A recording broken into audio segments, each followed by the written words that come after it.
Bismillahirrahmanirrahim. Assalamualaikum warahmatullahi wabarakatuh.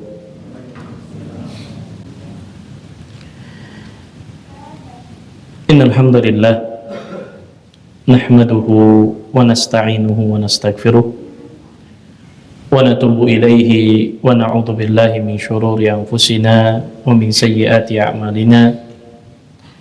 Man yahdihillahu fala mudilla lahu wa may yudlilhu falam tajid lahu waliyyan mursyida.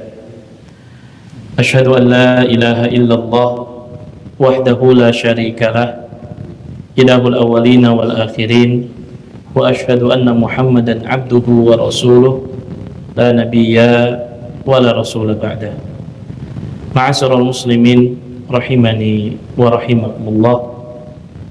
Bapak-bapak, ibu-ibu kaum muslimin yang semoga senantiasa dimuliakan oleh Allah Subhanahu wa taala. Alhamdulillah, segala puji hanya milik Allah. Kita senantiasa bersyukur kepadanya atas segala limpahan nikmat serta karunia yang Allah Subhanahu wa taala senantiasa anugerahkan kepada kita, sehingga alhamdulillah pada malam hari ini kita masih diberikan kesehatan, diberikan waktu luang, diberikan taufik, inayah dan hidayah oleh Allah Subhanahu wa taala untuk kita bisa duduk bersama, belajar bersama di majelis ilmu yang mudah-mudahan senantiasa diberkahi oleh Allah Subhanahu wa taala. Salawat dan salam semoga senantiasa terlimpahkan kepada suri tauladan kita, baginda Nabi sallallahu alaihi wasallam, kepada keluarganya, para sahabatnya, serta orang-orang yang mudah-mudahan istiqomah untuk mengikuti syariat dan ajaran beliau hingga akhir zaman. Bapak-bapak, ibu-ibu kaum muslimin yang semoga dimuliakan oleh Allah, kita lanjutkan kembali insyaallah taala kajian rutin kita membahas kitab Al-Minah Al-Aliyah fi Bayani Sunan Al-Yaumiyah, yaitu menjelaskan amalan sehari-hari atau amalan sunnah sehari-hari yang dilakukan oleh baginda Nabi Shallallahu Alaihi Wasallam. Maka sebagaimana kita sampaikan di awal, bahwa di antara tujuan kita mempelajari amalan-amalan sunnah Nabi Shallallahu Alaihi Wasallam agar ini bisa menjadi bekal bagi kehidupan kita yang abadi kelak di akhirat. Dan mudah-mudahan amalan-amalan sunnah ini bisa kita praktikkan untuk diri kita pribadi secara khusus, dan mudah-mudahan bisa kita ajarkan dan juga diamalkan oleh keluarga kita. Kalau sekiranya amalan-amalan sunnah ini dipraktikkan, diamalkan oleh seluruh anggota keluarga kita sehari semalam, maka Masya Allah, ini amalan yang sangat luar biasa yang akan menambah bekal kebaikan bagi diri kita dan keluarga kita di akhirat kelak. Bapak-bapak, ibu-ibu kaum muslimin yang semoga dimuliakan oleh Allah, pada pertemuan bulan yang lalu kita sudah masuk kepada amalan harian Nabi dimulai sebelum waktu fajar. Ya, sedikit kita bacakan, memurojaah apa yang sudah kita pelajari pada pembahasan bulan yang lalu. Di antara amalan sunnah harian yang dicontohkan dan dilakukan oleh Nabi dimulai dari bangun tidur, di mana kebiasaan Nabi Shallallahu Alaihi Wasallam ketika bangun tidur bersiwak, ya, dan sudah kita jelaskan manfaat siwak, manfaat amalan sunnah ini kita ajarkan kepada anak-anak kita sejak dini. Bangun tidur selalu apa? Bersiwak atau sikat gigi. Kemudian di antara amalan yang kedua yang sudah kita jelaskan, setelah ketika bangun tidur Nabi SAW senantiasa membaca doa Alhamdulillahilladzi ahyana ba'dama amatana wa ilaihin nusyur. Yang sudah kita jelaskan kenapa kita disunahkan membaca doa ini, karena sejatinya ketika kita tidur kita sedang diwafatkan oleh Allah. Ya, tidur kita itu wafat kecil. Mudah bagi Allah untuk mengembalikan roh kita kembali sehingga pagi kita masih bisa bangun, atau bagi Allah mungkin ditahan roh kita sehingga kita tidak bisa bangun subuh. Maka ketika kita diberikan nikmat oleh Allah bangun di subuh hari, maka sebagai bukti apa? Bukti rasa syukur kita kepada Allah. Makanya kita mengucapkan Alhamdulillahilladzi, segala puji bagi Allah yang telah menghidupkan kami setelah sebelumnya kami dimatikan oleh Allah Subhanahu wa ta'ala. Kemudian di antara sunnah yang ketiga yang sudah kita jelaskan adalah ketika kita bangun, hendaknya kita apa? Mengusap mata kita, atau sederhananya mengucek-ngucek mata kita. Dan sudah kita jelaskan manfaatnya ya. Ketika kita bangun, kita kucek-kucek mata kita supaya apa? Fokus, nggak pusing. Ini sudah kita jelaskan manfaatnya. Kemudian juga di antara sunnah yang dilakukan oleh Nabi, wa yandur ilas sama, lihat ke langit-langit.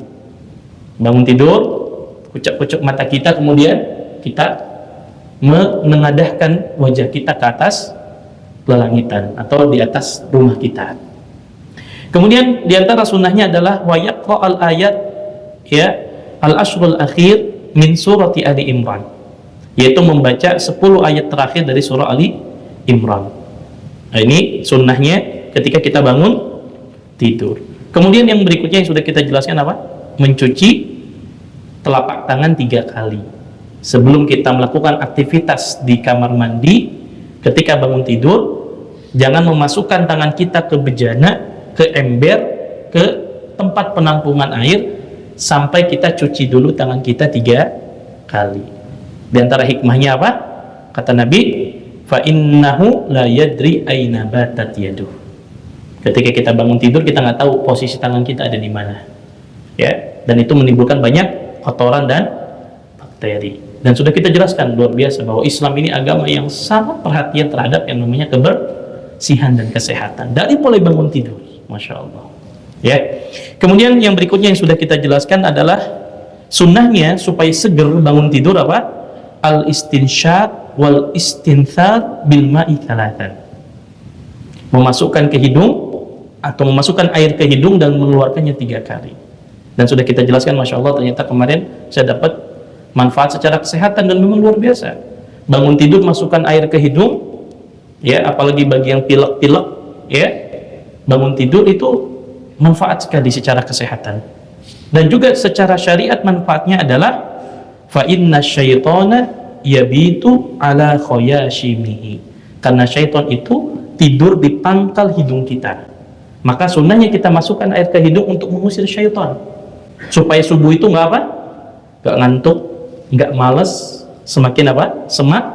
Semangat.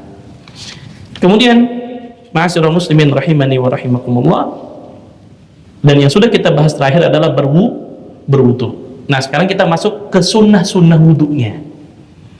Nah, saya ingin memulai Bapak Ibu sekalian bahwa wudu kita itu betul-betul harus benar. Benar dalam arti tata caranya harus sesuai dengan apa yang dicontohkan dan diajarkan oleh Nabi. Karena kita tahu wudu ini syarat sah sholat. Bukankah Nabi SAW mengatakan, la yaqbalullahu sholata ahadikum idza ahdatha hatta yatawadda. Allah Subhanahu wa ta'ala tidak akan menerima sholat di antara kalian bagi mereka yang hadas sampai dia berwudu. Artinya wudu ini jadi pintu pertama sah atau tidak sholat kita. Ada orang mungkin sholatnya sempurna, bagus, tapi wudunya asal-asalan, maka ini akan berpengaruh kepada kualitas sholat kita. Bahkan nanti para ulama mengatakan di antara kiat agar kita bisa khusyuk di dalam sholat adalah dimulai dari perbaikan wudu. Makanya bapak-bapak sekalian, ibu-ibu sekalian, mari kita perhatikan apakah wudhu anak-anak kita sudah benar atau tidak. Ini penting Pak, terutama kita sebagai kepala keluarga, memastikan apakah wudhu anak-anak kita sudah benar atau enggak. Karena kalau asal-asalan akan berpengaruh kepada kualitas sholat anak-anak kita. Karena mungkin kalau kita boleh jujur-jujuran, kita ini kan hampir mungkin nggak pernah ngecek wudhu anak kita. Kita mungkin Ustaz, saya sudah nyekolahkan anak saya di sekolah Islam. Toh di sekolah udah diajarin kok tata cara wudhu. Padahal belum tentu wudhunya benar. Maka kita sebagai kepala keluarga atau seorang ibu sebagai ibu bagi anak-anaknya memastikan wudhu anak saya udah benar atau enggak. Karena kan ini kunci Pak. Kalau wudhunya nggak benar, kemungkinan besar sholatnya nggak benar. Makanya itulah yang dikatakan para ulama bahwa wudhu memberikan dampak efek pada kekhusyuan ibadah seseorang. Nah makanya di sini mari kita sama-sama kembali memperhatikan bagaimana tata cara wudhu Nabi yang benar. Yang nanti akan kita sebutkan hadis-hadis yang sahih yang mengajarkan kepada kita tentang tata cara wudhu yang benar. Walaupun tentu tidak disampaikan secara detail, hanya sunnah-sunnah wudhu yang disampaikan di dalam kitab ini. Namun yang ingin saya garis bawahi adalah bahwa kita harus memastikan diri kita, keluarga kita, dan anak-anak kita wudhunya sudah benar. Ya, karena kalau wudhunya asal-asalan, bagaimana mau diterima sholat kita? Bahkan Nabi sampai mengancam dalam sebuah hadisnya yang sahih. Kata Nabi, wailun lil aqabi minan nar. Celaka orang-orang yang masih ada bekas tidak tersiram mata kakinya ketika dia berwudu dengan api neraka. Artinya apa? Ada orang-orang saking cepat-cepatnya wudu sampai mata kakinya aja apa? Masih kering, gak kena air. Ini kan contoh berarti ada orang-orang yang asal-asalan wudunya. Dan memang faktanya banyak di antara kita yang asal-asalan ketika berwudu. Oleh karenanya di antara sunnah yang dicontohkan oleh Nabi adalah apa? Bahwa ada sunnah-sunnah tata cara berwudu yang perlu kita lakukan dimulai dari kita bangun tidur. Oleh karenanya ma'asyiral muslimin, di antara sunnah berwudu yang pertama adalah bersiwak. Masya Allah, diulang kembali kata siwak. Berarti ini menunjukkan kepada kita sekali lagi bahwa Islam sangat peduli dengan kebersihan mulut dan gigi kita. Dan memang kalau ditinjau dari sisi kesehatan, kita tahu bahwa kebersihan gigi, kebersihan mulut kita adalah pintu gerbang kesehatan tubuh kita.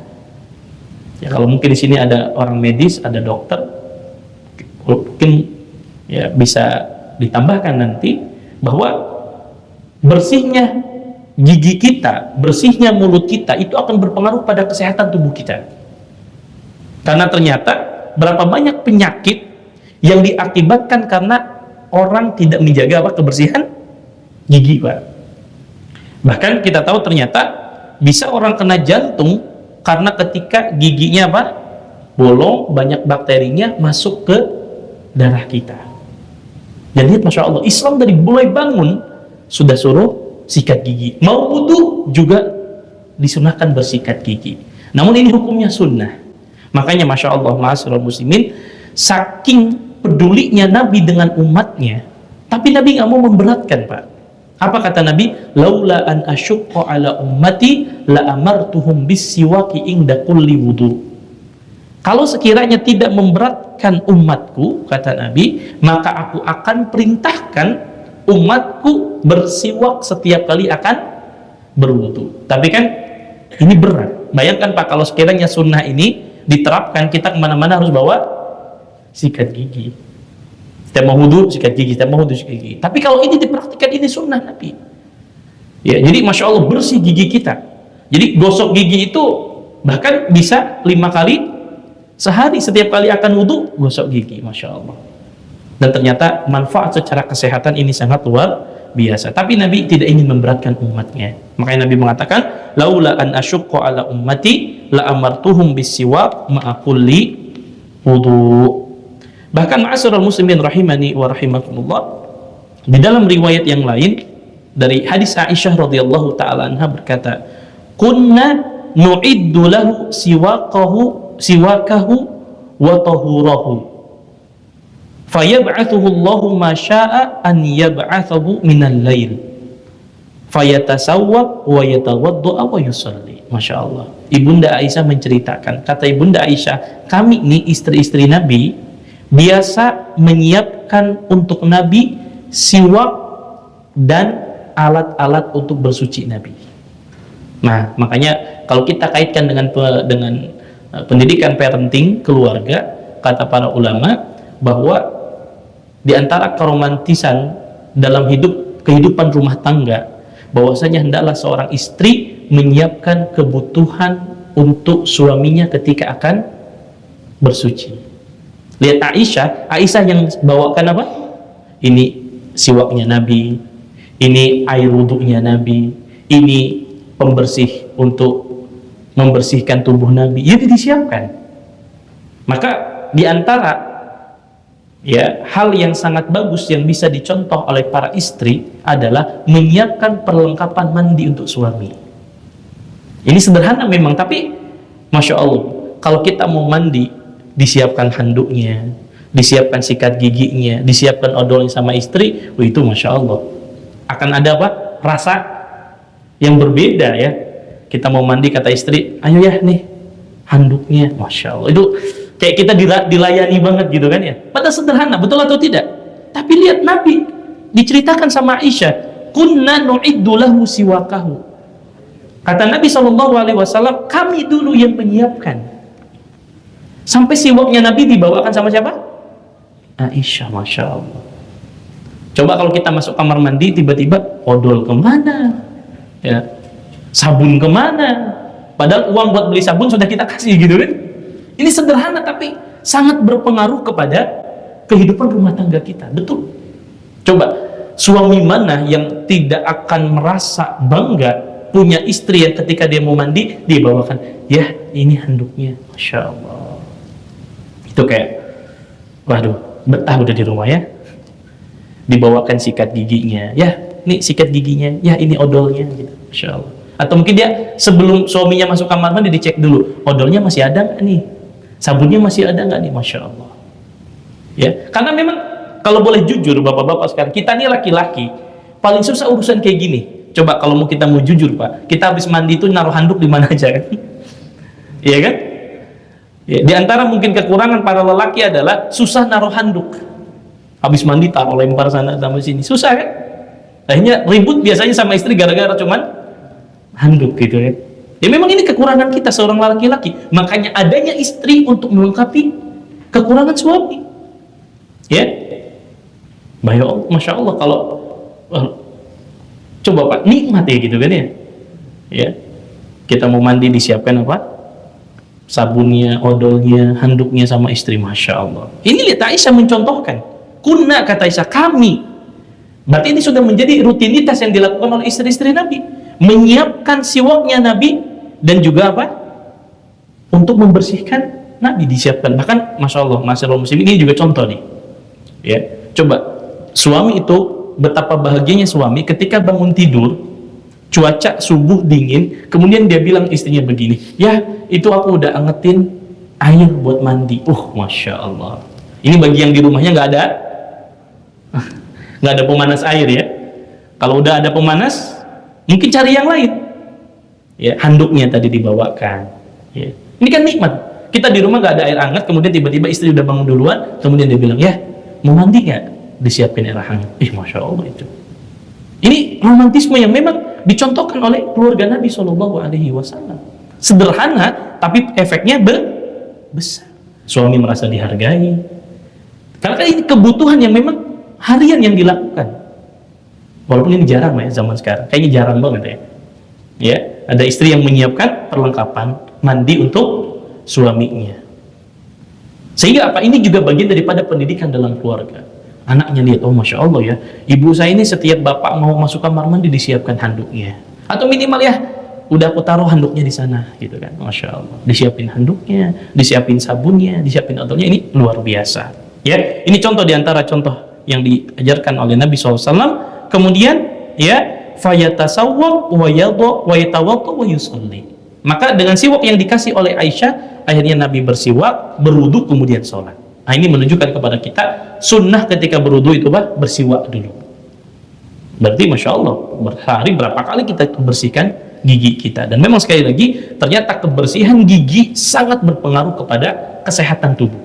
Berapa banyak penyakit yang awalnya ditimbulkan karena tidak menjaga kebersihan gigi dan mulut kita. Nah, ini penting untuk kita ajarkan kepada keluarga kita. Kemudian yang kedua sunnahnya adalah at-tasmiyah, membaca bismillah. Nah, ini nanti akan terjadi khilaf di antara kalangan para ulama tentang hukum membaca bismillah ketika berwudu. Ada satu hadis dari Abu Hurairah radhiyallahu taala di mana Rasulullah sallallahu alaihi wasallam bersabda, la wudu'a liman lam yadhkurismallah. Kata Nabi, tidak ada wudu, artinya wudunya nggak sah bagi mereka yang tidak menyebut nama Allah ketika berwudu. Maka kalau kita bicara secara konteks hadis ini, berarti baca bismillah itu rukun, gitu kan ya? Harus, tidak boleh ditinggalkan. Tetapi ternyata wal haditsu dhaif. Ternyata hadis ini dhaif, lemah. Ya, dilemahkan oleh sebagian para ulama, di antaranya Abu Zur'ah, Abu Hatim, Ibnu Qattan, Imam Ahmad dan yang lainnya, bahwasannya kata mereka hadis ini hadis yang lemah. Namun hadis ini punya penguat dari jalur-jalur yang lain. Makanya sebagian ada yang mendhaifkan, sebagian ada yang menghasankan. Maka keluar daripada khilaf tersebut, para ulama mengatakan yang lebih dekat adalah hukumnya sunnah. Hukumnya sunnah. Walaupun ada yang mengatakan ini hukumnya wajib, bahkan rukun, kalau ditinggalkan gak sah wudunya. Maka dalam hal ini, bagi mereka yang berpendapat ini hukumnya wajib, bahkan rukun, tidak boleh ditinggalkan, harus tetap dibaca. Berarti sebelum kita wudu baca bismillah dulu. Namun pendapat yang lain mengatakan ini hukumnya sunnah. Berarti kalau sunnah boleh dilakukan, boleh ditinggalkan. Bisa difahami? Ini khilaf di antara para ulama. Nah, nanti kaitannya dengan masalah baca bismillah ketika di kamar mandi. Ini sering ditanyakan, Ustadz, bagi mereka yang berpendapat hukumnya wajib, gimana cara kita baca bismillah ketika wudunya di kamar mandi? Bukankah kita tidak boleh melafalkan zikir di dalam kamar mandi? Nah, maka bagi mereka yang berpendapat hukumnya wajib, tidak boleh ditinggalkan, maka para ulama mengatakan maka boleh baca bismillahnya cukup di dalam hati. Ini pendapat. Ya, ini pendapat. Bagi mereka yang mengatakan tidak wajib, hukumnya ini sunnah, berarti perlu baca atau tidak? Tak perlu baca. Baik tidak dilafalkan, baik itu juga tidak diucapkan di dalam hati. Ini berarti pendapat. Namun nanti para ulama membagi menjadi dua perkara. Kalau sekiranya di rumah kita ada tempat wudhu khusus, ada kamar mandi khusus, maka yang afdol adalah wudhunya di luar kamar mandi. Seperti misalkan kita di sini, di masjid ini, kan ada kamar mandi, ada tempat wudhu. Maka para ulama mengatakan kalau ada dua tempat yang memang berbeda dikhususkan, yang satu untuk mohon maaf buang air kecil, buang air besar, yang satu khusus untuk wudhu, maka yang afdol adalah wudhunya di tempat khusus wudhu. Kenapa? Karena di situ tidak ada najis. Kalaupun misalkan kita datang ke satu masjid, nggak ada tempat wudhunya kecuali ada kamar mandi saja, maka boleh kita wudhu di kamar mandi dengan berdua syarat. Syarat pertama, kita bersihkan dulu sekitar kamar mandinya, kita siram temboknya, lantainya terlebih dahulu sebelum berwudhu, untuk memastikan tidak ada najis yang menempel di kaki kita. Ini cara pertama. Cara kedua, bagi mereka yang wajib untuk baca bismillah, maka bismillah di dalam hati.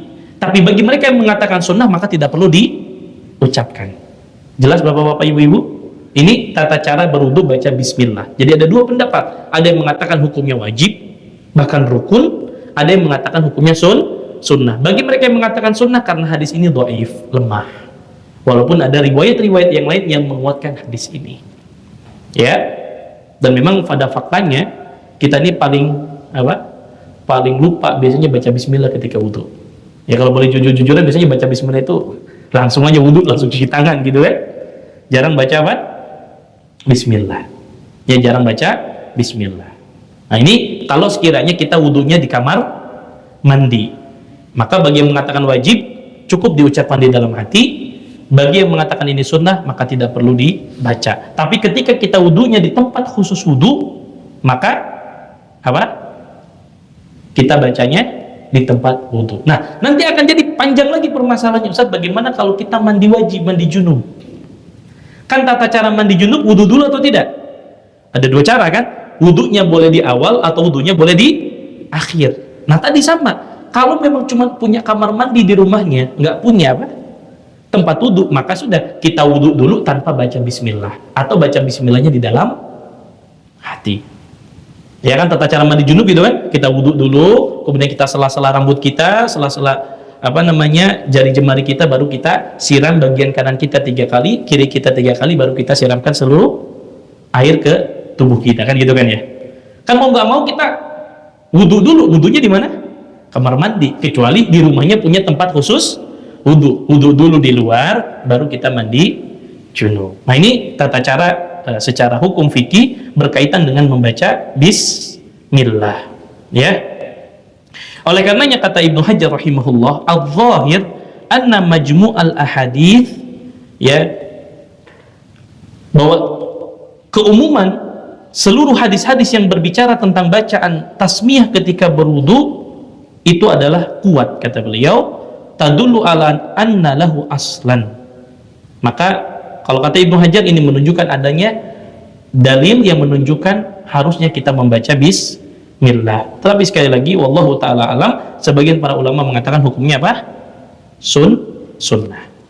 Ini yang kedua, sunnah dalam berwudu. Yang ketiga, ghuslul kaffaini thalathan, mencuci telapak tangan kita 3 kali. Nah, berarti ini kan hukumnya sunnah. Makanya kata para ulama, kalau ada orang wudu langsung setelah kita harusnya kalau kita berwudu kan cuci tangan 3 kali. Anggaplah ada orang tidak cuci tangannya 3 kali, langsung dia kumur-kumur, kemudian masukkan air ke hidung, maka sah wudunya. Karena mencuci tangan 3 kali hukumnya sunnah. Apa dalilnya? Nanti akan kita jelaskan. Yang pertama adalah hadis berdasarkan hadis Utsman ibn Affan radhiyallahu ta'alaan tentang sifat wudunya Nabi. Karena memang hadis yang bicara tentang sifat wudu Nabi biasanya riwayatnya diriwayatkan oleh Utsman ibn Affan radhiyallahu ta'alaan. Kata Utsman, da'a biwudu'in, Nabi pernah dibawakan air untuk berwudu. Fatawaddo'a, lihat, Nabi berwudu. Faghassala kaffaihi 3 marrat. Kemudian Nabi mencuci telapak tangannya 3 kali. Jadi makanya para ulama mengatakan tata cara wudhu yang sempurna adalah tetap cuci tangan 3 kali. Kalaupun tidak mencuci tangan 3 kali, maka sah wudhunya. Karena ini hukumnya sunnah. Oleh karenanya Utsman ibn Affan mengatakan, ra'aitun nabiyya sallallahu alaihi wasallam yatawadda nahwa wuduhi hadza. Aku pernah melihat Nabi berwudu seperti ini. Utsman langsung contohkan. Nah, lalu Ustaz, kalau begitu apa yang menjadikan mencuci tangan itu jadi hukumnya sunnah? Yang memalingkan hukumnya dari wajib menjadi sunnah adalah firman Allah subhanahu wa ta'ala di dalam Al-Quran surah Al-Ma'idah ayat 6. Apa kata Allah? Ya ayyuhalladzina amanu idza qumtum ilas shalah faghsilu wujuhakum. Kata Allah, wahai orang-orang yang beriman, apabila kalian beranjak untuk sholat, cucilah wajah kalian. Di ayat ini Allah tidak mengatakan cucilah tangan kalian. Bisa dipahami? Maka ini menunjukkan mencuci tangan 3 kali tapak tangan itu tidak wajib ketika berwudu. Karena Allah mengatakan, idza qumtum ilas sholati faghsilu wujuhakum. Apabila kalian beranjak sholat, cucilah wajah kalian. Langsung wajah. Wa aydiyakum ilal marafiq, baru cuci tangan sampai pergelangan tangan. Maka ini ayat yang merubah awalnya wajib mencuci telapak tangan 3 kali jadi sunnah karena ada ayat ini. Jelas? Jadi kalau ada di antara kita datang wudu langsung kumur-kumur masukkan air ke hidung, maka itu sah sholatnya, wudunya. Karena mencuci telapak tangan 3 kali dalam berwudu hukumnya sunnah. Tapi kalau dilakukan itu jauh lebih afdol, jauh lebih sempurna. Karena Nabi biasa berwudu dengan mencuci kedua telapak tangan. Kemudian yang ketiga adalah at-tayammun fi ghuslil yadaini wal qadamain. yaitu mendahulukan sebelah kanan dalam mencuci tangan. Dan ini semua kita ketahui bahwa setiap amal kebaikan harus dimulai dengan sebelah kanan, sebagaimana disebutkan dalam sebuah hadis dari Aisyah radhiyallahu taala kana nabiyyu sallallahu alaihi wasallam yu'jibuhu tayammun. Nabi itu selalu mendahulukan sebelah kanan fi tana'ulihi, ketika pakai sendal. Nah, ini pendidikan juga sederhana Bapak Ibu sekalian. Tapi kita lihat, ada nggak orang tua yang perhatian sama anaknya ketika anaknya pakai sendal? Ya, akan bernilai pahala bagi kita orang tua ketika kita bilang, "Nak, kalau kamu pakai sendal sebelah mana dulu?" Kanan dulu. Jadi saya selalu mengatakan, ibu yang baik itu ibu yang cerewet urusan masalah ibadah. Ya, Masya Allah, ibu-ibu akan dapat pahala ketika cuman sekedar ngajarin anak, "Nak, pakai sendalnya sebelah kanan dulu ya." Ya. "Nak, kalau kamu keluar dari kamar mandi sebelah kanan dulu ya. Kalau kamu masuk kamar mandi sebelah kiri." Kalau ini dilakukan oleh anak-anak kita karena kita orang tua yang ngajarin, ini jadi amal jariah yang akan terus mengalir bagi kita selama anak kita melakukan amalan sunnah ini. Sederhana Pak. Bahkan watarajjulihi, Nabi biasa ketika menyisir, Nabi mulai dari sebelah kanan dulu. Ini juga kita praktikkan sebagai orang tua. Kalau kita ibu-ibu mau nyisirin anak, dari mana dulu? Kanan dulu. Kita niatkan, "Ya Allah, saya melakukan ini karena mengikuti contoh Engkau." Dapat pahala. Urusan cuma nyisir rambutin anak, ini dapat pahala. Ya, watuhurihi, dan juga urusan toharoh. Nabi ketika bertoharoh pasti anggota kanan dulu yang didahulukan. Makanya ketika wudu, tangan kanan dulu kita dulukan. Ketika kita mandi junub, sebelah mana? Kanan dulu kita dahulukan. Wa fi sya'nihi kulli, dan seluruh urusan Nabi kebaikan selalu dimulai dari sebelah kanan. Bahkan Nabi mengatakan, "Wa idza tawadda'tum fabda'u bi ayaminikum." Apabila kalian memulai berwudu, maka mulailah dengan sebelah kanan.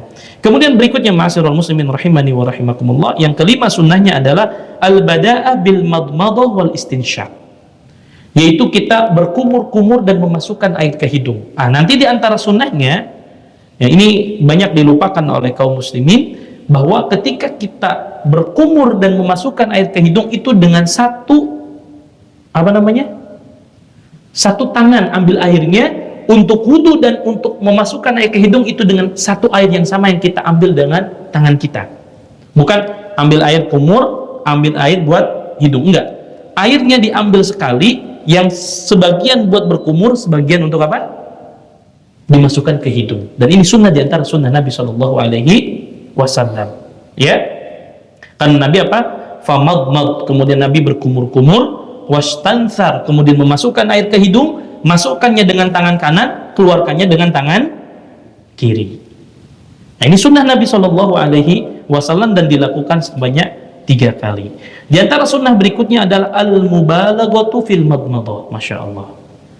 Sunnah yang kita anggap remeh tapi ternyata faedahnya besar, Pak. Bahwa sunnahnya ketika berwudu adalah bersungguh-sungguh ketika berkumur. Jadi bapak-bapak, ajarkan kepada anak-anak kita, kalau dia berkumur, kumur-kumurnya dengan cara yang keras. Dalam arti apa? Dikencengin. Di antara fungsinya adalah untuk membersihkan sisa-sisa kotoran makanan yang menempel di gigi kita. Dan sebagaimana saya sampaikan, ketika orang berwudu berarti dia akan menghadap Allah Subhanahu wa Ta'ala. Kita ingin ketika kita menghadap Allah dalam keadaan yang sebersih-bersihnya. Makanya sunnahnya adalah al-mubalaghah. Mubalaghah itu sungguh-sungguh. Ya, jadi kumurnya itu benar-benar dikumur-kumur gitu, sampai kita keluarkan itu sisa-sisa yang nempel di gigi kita keluar.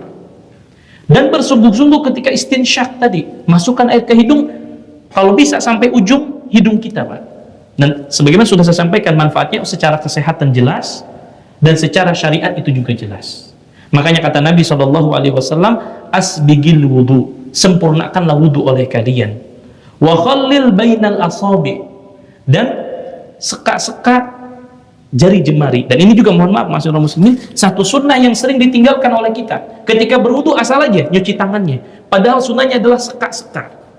Pastikan bahwa kotoran-kotoran yang ada di jari jemari kita itu apa? Keluar. Dan sudah kita jelaskan di antara hikmah yang luar biasa kenapa disunahkan mencuci tangan terlebih dahulu sebelum ke wajah untuk memastikan bahwa air yang nanti akan sampai ke wajah kita betul-betul dipastikan airnya bersih. Karena Islam sangat menghargai, menghormati namanya wajah. Makanya nggak boleh ditampar, nggak boleh dipukul. Dalam Islam tidak boleh, haram hukumnya seorang memukul wajah. Haram hukumnya seseorang menampar wajah. Haram hukumnya. Karena Islam sangat memperhatikan yang namanya wajah. Maka diseka-seka. Wabalik fil istinsyaq, kata Nabi. Dan sungguh-sungguhlah ketika memasukkan air ke hidung, illa antakuna shaima, kecuali engkau dalam keadaan berpuasa. Nah, kalau berpuasa jangan dikumur-kumuri kenceng, Pak. Apalagi dikencingin supaya ada yang masuk sedikit. Nah, ini nggak boleh. Ya kan, wudu tadi nggak sengaja. Kalau sengaja diambil airnya banyak, dikumur-kumur yang kencang supaya ada yang masuk ke tenggorokan sedikit. Nah, ini nggak boleh. Makanya kata Nabi, wabalik fil istinsyaq illa antakuna shaima. Dan hendaklah bersungguh-sungguh ketika istinsyaq, kecuali dalam keadaan puasa. Termasuk ketika puasa jangan terlalu berlebihan masukkan air ke hidung. Ya, khawatir air tersebut masuk ya ke tenggorokan kita. Adapun yang dimaksud dengan asbigil wudu, kata para ulama, adalah sempurnakan wudu adalah memastikan sampainya air ke seluruh anggota wudu.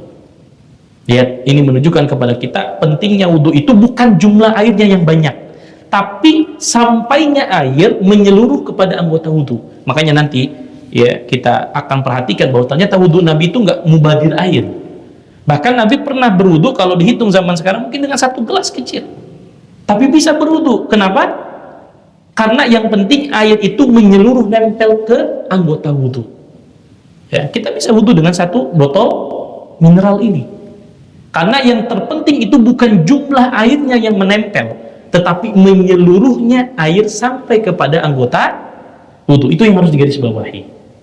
Ya, makanya dalam keadaan tertentu, ya mungkin ketika ya kita safar di atas pesawat, kita harus berwudu.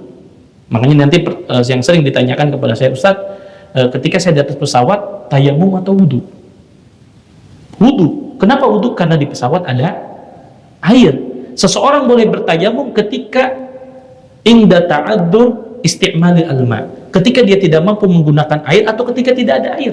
Di pesawat ada air atau tidak? Ada, tapi gunakan sebijak mungkin. Ini juga garis bawahi. Ada sebagian orang, terutama misalkan jamaah umroh, naik pesawat wudu kayak orang wudunya lagi di masjid, ambil air banyak disiram, itu nggak boleh. Makanya wudu tetap, tapi dengan cara apa? Misalkan tidak perlu mencuci anggota wudunya 3 kali, karena nanti akan kita sebutkan ada beberapa anggota wudu yang memang hanya cukup diusap 1 kali. Misalkan cukup diusap tangannya, ambil air, diusapkan, yang penting menyeluruh, itu sudah sah. Tak perlu ambil air kemudian disiramkan, ini memudaratkan. Kecuali ada larangan dari pihak maskapai mengatakan nggak boleh memakai air untuk berwudu, khawatir membahayakan. Nah, ini dalam hal ini baru kita boleh bertayamum. Namun kalau tidak ada larangan, boleh kita melakukan, tapi dengan adab. Adabnya tidak membadirkan air, karena terbatas kan, air yang ada di pesawat itu terbatas. Nah, ini fikih safar yang dijelaskan oleh para ulama.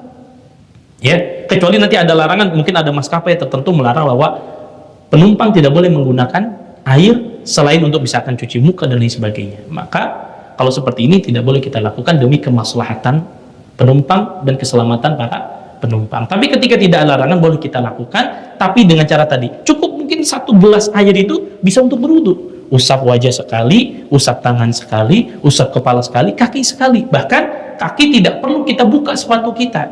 Kalau kita sudah memasukkannya dalam keadaan suci, itulah namanya mashul khuffain. Cukup pakai sepatu, sepatunya atasnya kita usap. Cukup. Atau pakai kos kakinya kita usap. Itu namanya mashul khuffain. Makanya kata Ali bin Abi Thalib radhiyallahu ta'ala, kalau sekiranya agama itu pakai akal, Pak, timbangannya akal, maka seharusnya syariat mashul khuffain itu yang diusap bagian atas atau bagian bawah? Bagian bawah. Yang kena najis kan bagian bawah, Pak, bukan bagian atas. Tapi ini syariat Allah. Nah, maka ada namanya mashul khuffain. Udah cukup. Kemudian bapak-bapak bisa sholat di atas pesawat. Apalagi mungkin ada maskapai tentu yang ada musolanya seperti Saudi. Nah, itu kita bisa sholat sambil berdiri. Nikmat dari Allah Subhanahu wa ta'ala. Maka yang dimaksud asbigil wudu kata para ulama, sampainya menyeluruh air kepada anggota wudu itu maksudnya. Jadi sempurnanya kita ketika berwudu adalah ketika sampainya air dari anggota tubuh kita, ya, atau anggota wudu kita. Kemudian di antara dalil yang menunjukkan pentingnya kita menyempurnakan wudu kita, kata Nabi SAW, ala adullukum ala ma yamhullah bihil khataya wa yarfa'u bihid darajat. Maukah aku tunjukkan kepada kalian, kata Nabi, sebuah perkara yang dapat menghapuskan dosa-dosa kalian dan dapat mengangkat derajat kalian. Maka para sahabat mengatakan, bala ya Rasulullah, tentu ya Rasulullah. Ternyata kata Nabi, isbagul wudu alal makari. Masya Allah, sempurnakan wudu di waktu-waktu yang berat, terutama di subuh, Pak. Kan subuh itu dingin ya. Semakin kita sempurnakan wudhu kita di waktu subuh, maka akan sangat besar pahalanya. Wa kathratul khuta ilal masjid, banyak langkah ke masjid. Makanya nanti para ulama menjelaskan, di antara amal yang paling banyak menjadikan kita mendapat pahala adalah jalan kaki ke masjid. Ya, jalan kaki ke masjid. Walaupun nanti dijelaskan oleh para ulama, Ustaz, bagaimana kalau mereka pakai kendaraan di rumah? Karena mungkin rumahnya agak jauh dari masjid, pakainya motor. Apakah setiap putaran rodanya dihitung sebagai pahala? Nanti para ulama mengatakan, ya sedikit saya sempurnakan sedikit. Para ulama mengatakan, kalau sekiranya ada darurat di situ, rumahnya jauh, kemudian misalkan umurnya sudah tidak muda lagi, memang butuh kendaraan, maka mudah-mudahan setiap putaran rodanya dihitung sebagai langkah kakinya. Namun walaupun para ulama mengatakan hukum asalnya seluruh hadis yang berbicara tentang keutamaan jalan kaki ke masjid adalah dengan jalan, karena jalan kaki ke masjid itulah yang lebih utama. Kecuali ada keadaan karena rumahnya jauh, dia nggak bisa jalan kaki yang jarak yang jauh, maka boleh menggunakan kendaraan, dan insya Allah mudah-mudahan dapat pahala yang sama. Wantidhari sholati ba'da sholah, kemudian menunggu waktu sholat, ini juga menjadi penyebab kita dapat pahala. Fadzalikumur ribat, yang seperti itu adalah kesiagaan, kata Nabi SAW. Maka ma'asyiral muslimin rahimani wa rahimakumullah, ya, masih tersisa 4 sunnah lagi, ya, dalam masalah wudu. Insyaallah taala kita akan lanjutkan nanti pada pembahasan berikutnya insyaallah. Kemudian baru nanti kita akan masuk kepada sunnah berikutnya, yaitu melakukan salat witir dan juga beberapa amalan sunnah yang lainnya, ya, ketika kita bangun tidur, ya, atau bangun tidurnya sebelum waktu fajar, sehingga bisa kita gunakan untuk salat malam. Wallahu ta'ala alam, ya, itu yang mungkin dapat saya sampaikan pada kesempatan kali ini. Mudah-mudahan ini memberikan pelajaran penting kepada kita bahwa hendaklah setiap kita memperhatikan tata cara wudhu kita. Ada sunnah-sunnah yang perlu kita perhatikan, yang kita contoh dari Nabi Sallallahu Alaihi Wasallam. Wallahu ta'ala alam, kita tutup kajian kita pada malam hari ini dengan doa kafaratul majlis. Subhanakallahumma wa bihamdika, asyhadu an la ilaha illa anta, astaghfiruka wa atubu ilaik. Assalamu alaikum warahmatullahi wabarakatuh.